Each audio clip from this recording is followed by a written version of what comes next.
Okay, welcome everybody to the post-screening discussion of Finding Yingying. Joining me here today are the producers Brent Huffman, Diane Kwan, and the director Jenny Scher. So yeah, let's just get started because I think in Q&As, I'm always just raring to get at the story behind it. So Jenny, do you want to talk about how this film got off the ground for you? What's the story? Yeah, sure. So Yingying went missing in the summer of 2017. And at that time, I was a student at Northwestern University. I was in my last quarter of my journalism program, and I was actually in Brent's class studying documentary.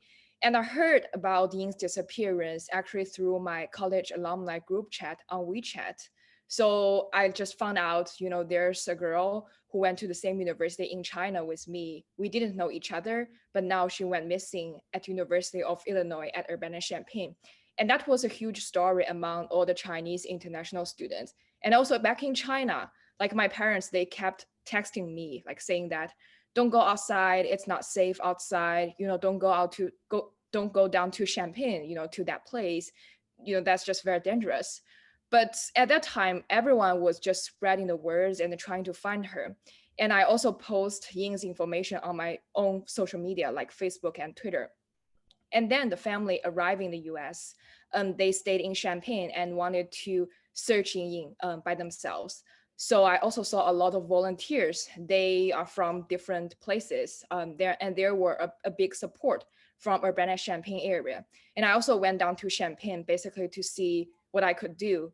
And as a journalism student, I was curious about what happened and what's gonna happen next.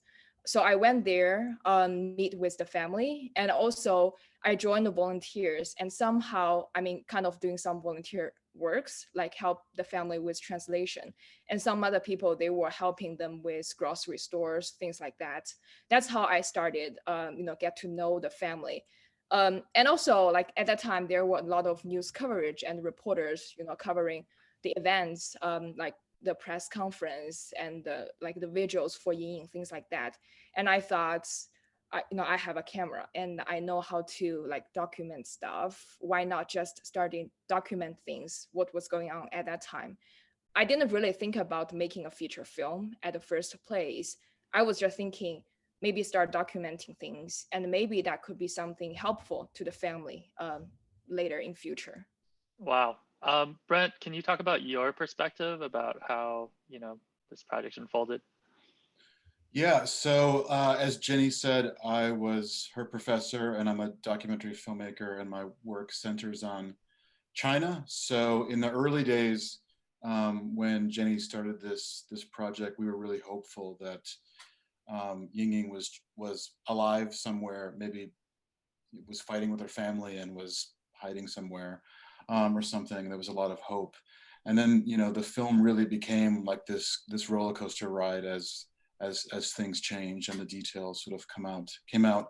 But I was really interested in, the culture clash in this story, and really interested in telling a humanizing story of Yingying. And Jenny was an incredible student, and this was her her first film, and I was really impressed with some of the access and the trust she was getting with the subjects. Yeah, it's wonderful, wonderful trust. And how about you, Diane? Can you talk about your involvement with the project? Yeah, Jenny made a short film for her school project.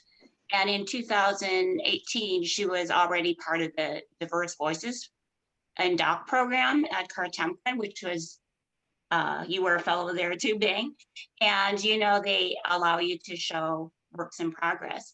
So Jenny showed a 20-minute version, her school version of Finding Yingying, and they reached out to me, invited me. I think Brent and Jenny both invited me. And I was really impressed with what I saw, just the way she was turning, true crime on the side, not telling what you usually expect with a true crime film, but to, as Brent said, humanize the victim who's often so lost. but also to humanize the international student that we hear about so often, as American-born Chinese. I know I had my thoughts about international students from what I've heard. And so I love that Jenny herself, as a director and presenting Yingying, was telling Yingying's story. So anyway, Jenny did reach out to me maybe about a month after to ask if I would produce along with Brent, and said yes. I was going to say I also was just impressed with Jenny, just like I was impressed with you being at the work in progress screening, being so young and being able to answer these difficult questions from, all the folks in the screening. I just really admired how she handled herself and her vision for the story. You know how to sniff out talent, apparently. I try. Jenny, can you talk about like what how this sort of like slowly became a feature film and joining diverse voices, and the effect that had on the project? Yeah, so after I graduated from McGill School of Journalism at Northwestern University, I continued following the family. So the family actually spent almost 5 months in the US in 2017 before they ran out of money and learned that the trial was delayed. So basically there was no reason for them staying in the US. I still visit the family once in a while, kept capturing footage. And that was after they learned that Yingying was kidnapped and probably murdered by the perpetrator.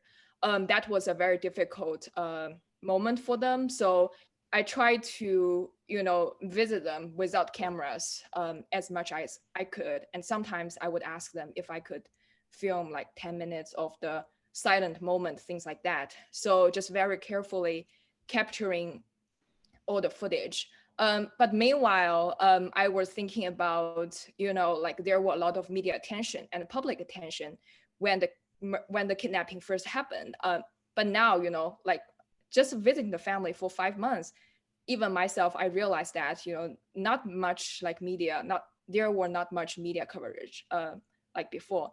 And somehow the family, they had the concern that it could be a cold case and they would never find their daughter. That was something they are really afraid of. And I gradually, talk about my idea about making a feature-length film, which can capture their full journey. And we're also hoping, maybe even though we didn't know what's gonna happen next, but maybe this could be something like useful. And maybe, this can be something about Yingying herself, especially just listening to how Ying's friends, parents, and colleagues talk about her. And I later found out that there was a diary Ying kept when she was in the US. And also she had diaries kept in China.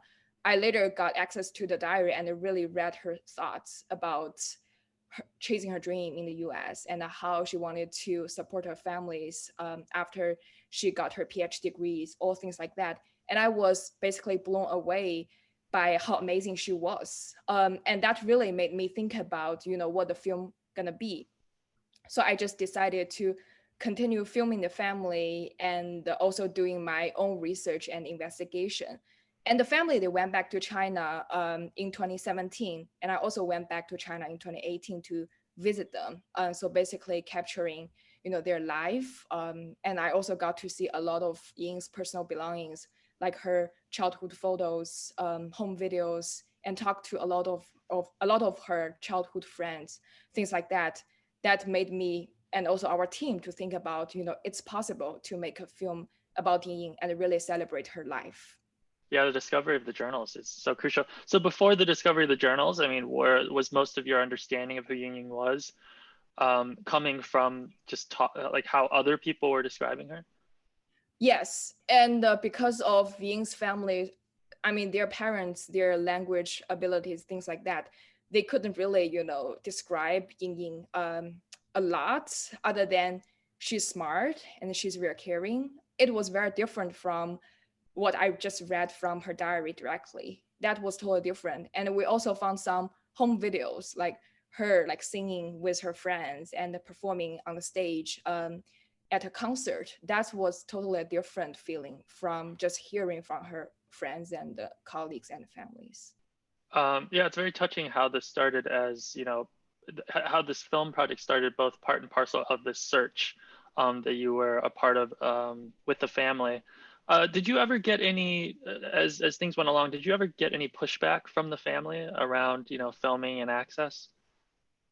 Yeah, and I mean, it was a very like challenging process because even on my end, I was debating and asking myself whether I should film certain scenes, like if the family were in deep grief, whether I should keep filming, things like that. And I actually was really confused by myself. When I first started the project, and I talked to a lot of people. I talked to Diane, Brent, and I also talked to Gordon, who's at Cartanquin, and he gave me a lot of guidance about how to navigate those, difficult situations. And for the family, I would say like in the US, they were more careful about what they said, and they try not to express their feelings because they didn't know about the culture and the environment here, and they didn't want to jeopardize anything because of their kind of like emotions, very like broad emotions. But in China, I had like more access to them actually because they felt relaxed at home. And actually in the film, there were some intimate scenes, like the parents, they just fought. That would just happen, and they didn't try to hide any feelings from me. And sometimes Ying's father, he wanted to chat with me just individually, and he wanted to be off camera. And I just turned off the camera and had some heart-to-heart conversation. And I think that's very crucial for them as well. Basically, me being a filmmaker, both being a filmmaker and also like a volunteer, and somehow later became a family friend. Ying's mom, she was happy to see me when I visited her in China, because somehow I reminded her of her daughter, and just feel like, there's someone around her daughter's age, and looks similar, have round glasses. So Mhm. yeah, so Ying's mom, she was happy, but I was also even more careful about my approach, because I just don't want to make people feel like I'm exploiting my relationship with Ying's family and to try to get access to certain things. And also like in terms of access, actually during the like trial, we lost access during the guilt phase.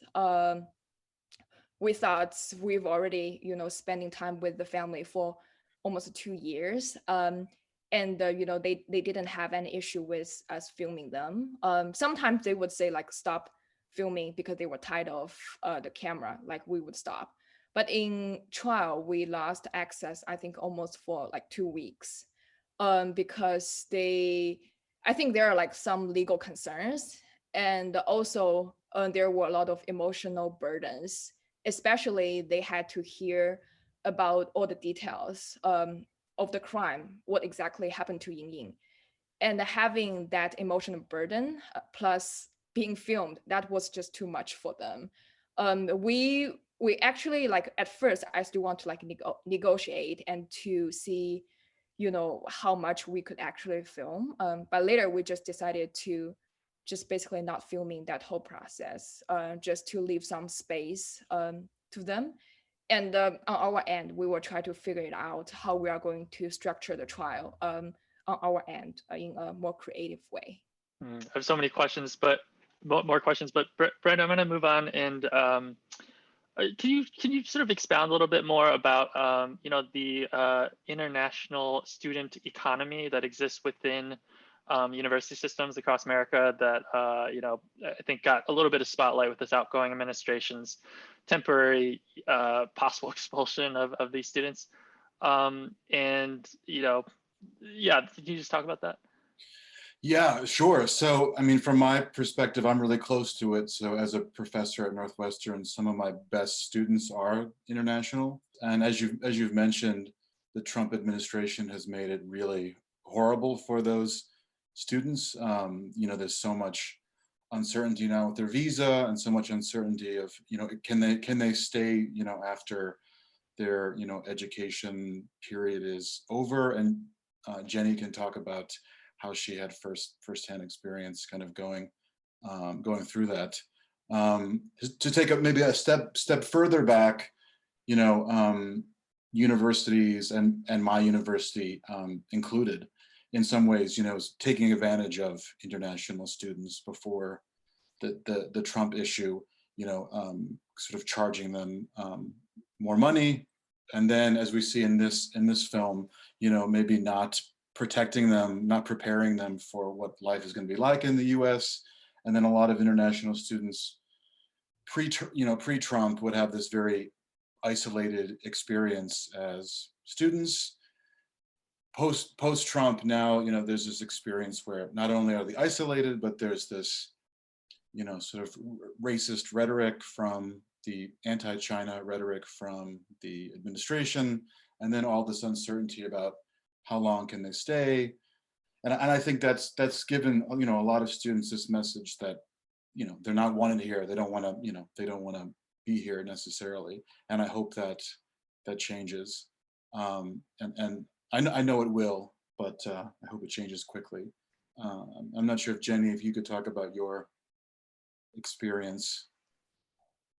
Yeah, so I came here in 2016. And I still remember like the first few months, I was so stressful, not only about the like assignments from class. I need to write a lot of new stories. That, requires me to have very high like writing skills, language skills, but also dealing with the basically just a different culture here. I thought I was fully prepared myself before I came here, but that was a totally different experience just being here.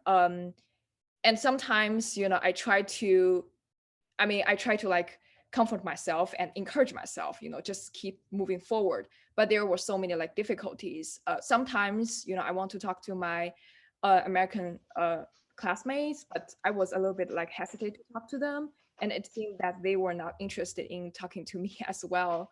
And also, especially after discovering Ying's diary, read about how she felt in the first 6 weeks being in the US. I was, basically find myself, my own experience in her writings. And after I graduated, I was struggling to maintain my like status in the US. I managed to do that, but I would still have like nightmares about what if I can't stay in the US anymore and I lost my visa status and I can't even continue to finish this film. I was constantly worrying about that, other than finding Yingying the whole process. Right now, I got a new visa, everything seems okay to me. But if you think about the big environment, actually like Chinese students and scholars, they're having an extremely difficult time, especially this year.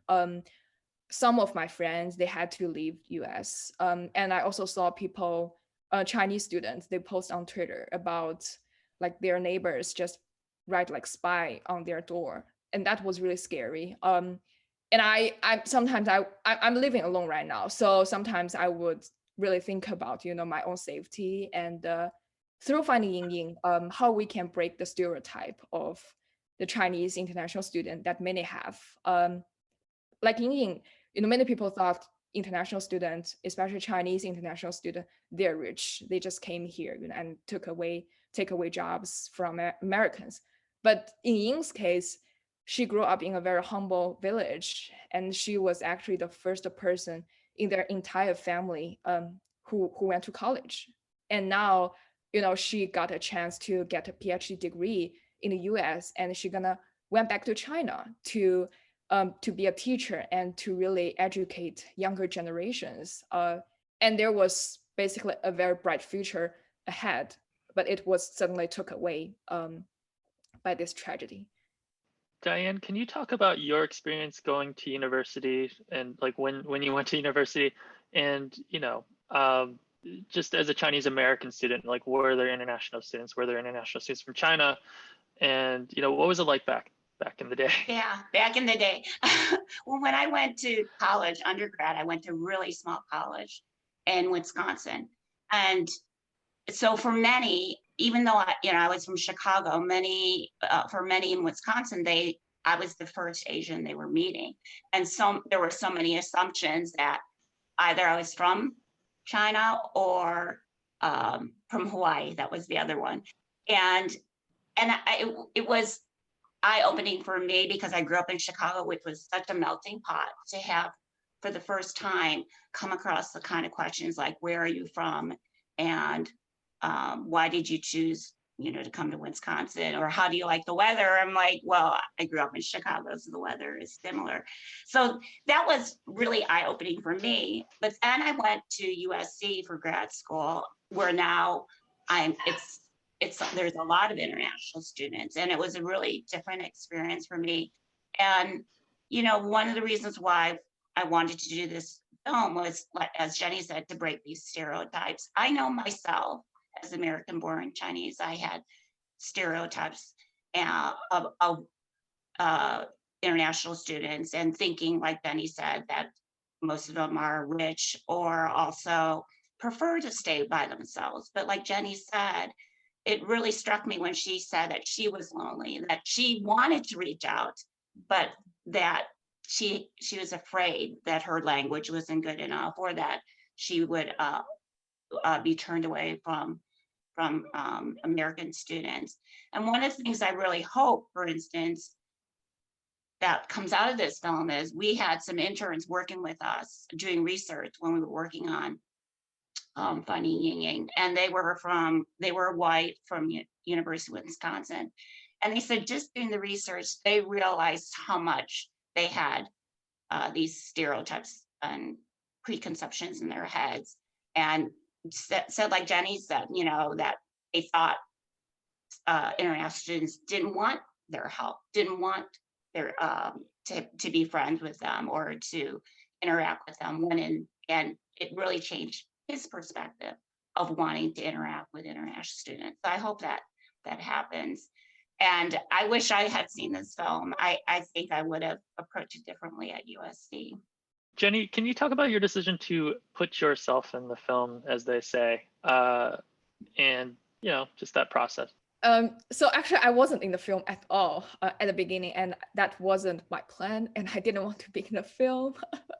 But I think at first, it was during a work in progress screening at Cartanquin, where I showed the 20 minutes version that was mostly about the family's experience of their first 2 months in the US. At that time, I didn't have any access to Ying's personal photos. It was like just a very short doc. And after the screening, like some people just ask me, or I think in the survey, we sent out like a questionnaire. And in the questionnaire, there are questions about whether I'm exploring my relationship with the family, who's making this film, who's filming such, a family who's in such deep grief. That was the really first time made me think about, whether I should reveal who I am. Because I just feel like, someone like from China or has similar experience with Yingying, and someone just basically an outsider or a white American, that would be very different if you think about a film like this. So that was the first time we were thinking about whether we should put myself in the film. And then it was, I think it's just about, the story itself. I became more involved in the family. And there were a lot of conversation happened between Ying's parents and I, and there are a lot of details that can be told without my appearance in the film. And also, I think it is very important to bring in the international student perspective. And I myself, I had a very similar experience like Yingying had. She got into a stranger's car. I actually did the exact same thing within the first month of my arrival in the US. And I didn't realize that was so dangerous until I saw the surveillance tape of Yingying getting into the car. I learned that because she got into the car, she disappeared. So that was the moment I realized like what I did in the past. And I really want the audience to understand like why we made such decision. I actually, to be honest, I heard a lot of like criticism. At first, some people were saying why Ying got into a stranger's car. But from my perspective, that's totally understandable because I was new to the country. I wasn't really, aware of like the surroundings, and I have my perception of Americans. Everyone are nice, and they're so helpful. And when I walk on the like streets, strangers would just say hi to me. So that was a very different experience, and I just feel like it's important to bring my perspective in the film. So eventually, right now I'm in the film. I'm talking about my own experience being an international student, and sometimes I'm also like the voiceover as a someone basically seeing the family. They are going through the journey, and also like I eventually became the voiceover of Ying's diaries, and that's another decision we made later. The story is, very tragic overall, but how did you continue to find hope, and how do you find hope moving forward? I think the biggest hope of the film, and also like the whole process, is definitely Yingying herself. I think it's been over 3 years, and I'm almost done with the film, even though we are still doing like festivals and hoping to do some like community screenings with universities. Ying herself has already become like some sort of inspiration, like in my life. And in the film, even though it's it's a tragedy, and we always see like the family, they're in deep grief, and everyone just trying to figure out what happened to her, whether we can find her. We try to keep Ying alive throughout the film, from the first second of the film to the end. The title of the film is Finding Yingying. It's not just about finding her, like where she is. It's also about finding who she was. And in I think the first 10 minutes of the film, we basically introduce the audience into her world. We learn about her, experience, just getting really excited about her American life here. And in the first part of the film, we also heard about her struggles. And when we're back in China, we learned about how deeply she loved her families. She cared about her brothers, and also how she cherished the relationship with Xiaoling.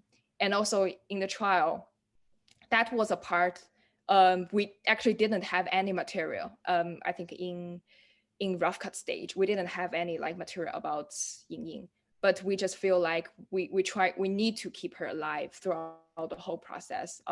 And then we found a way to creatively weave Ying's diary into the trial. And eventually, we heard about her 5 years plan for her PhD life in the US.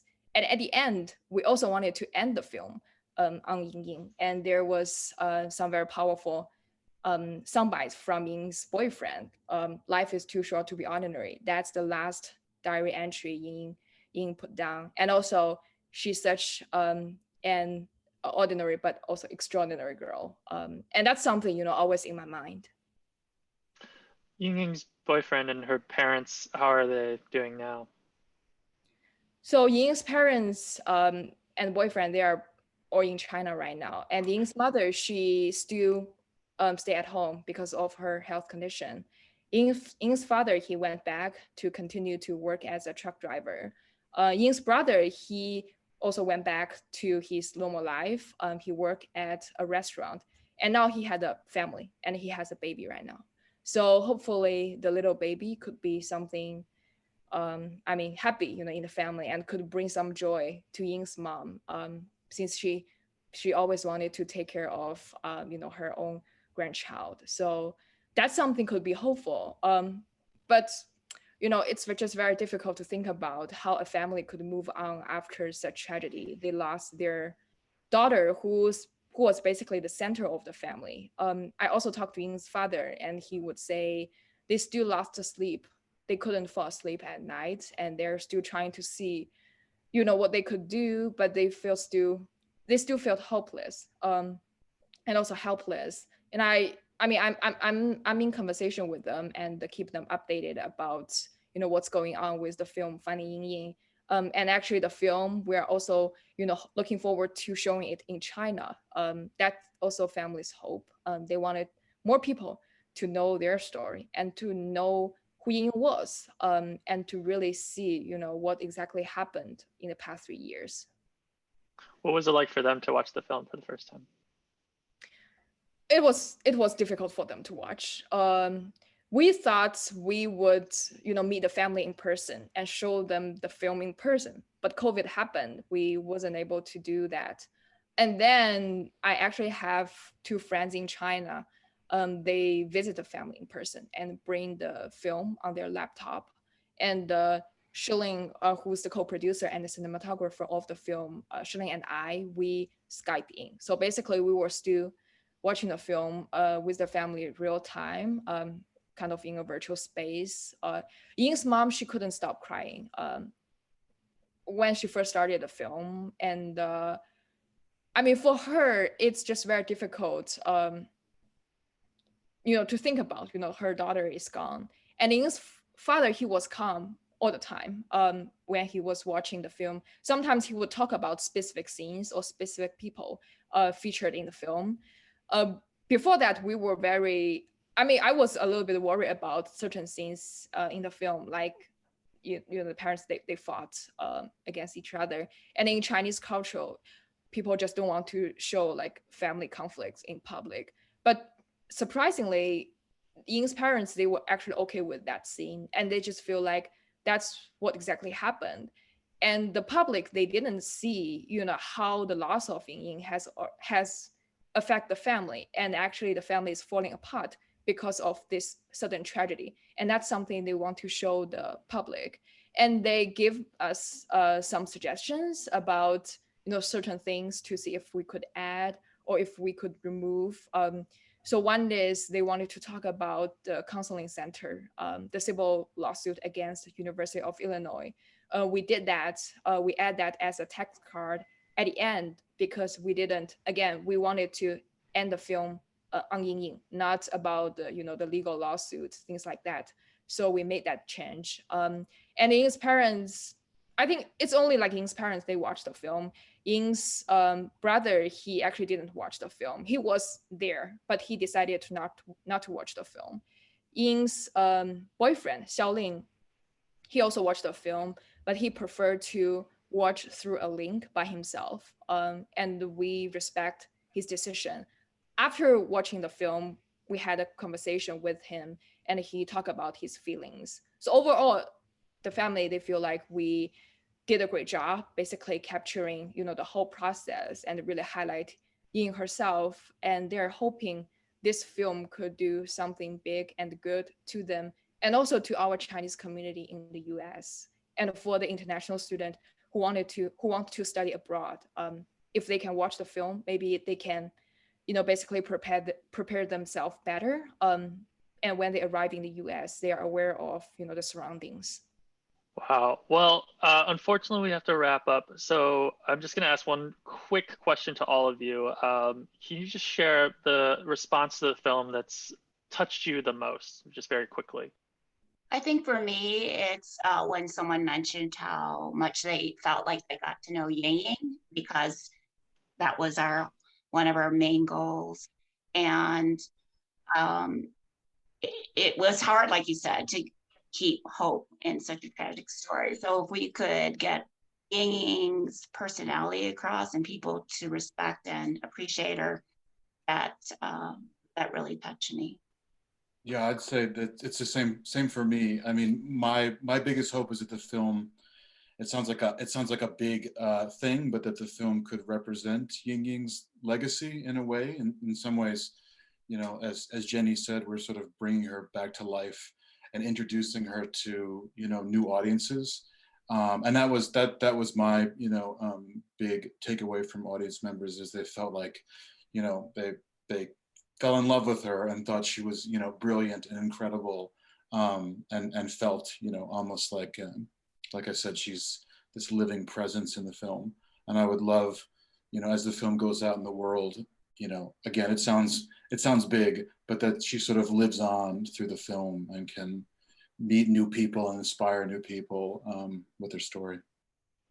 Yeah, and I totally agree with Brett and Diane's comments. And for me, specifically, I actually got some messages. Some people I don't know, some I know. They said they were crying the whole time. For me, I don't want people to see it as like a Chinese story. It should be something resonate with a big audience, and everyone could find something resonate with in the film.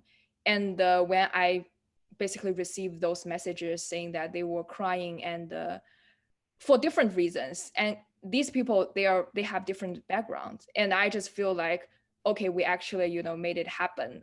People are really resonate with Ying's experience, with Ying's parents experience, no matter where they came from. So I think that's something really stuck with me. Yeah.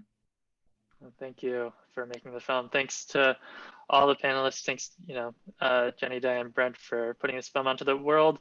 And thank you all for watching and staying and watching this post discussion.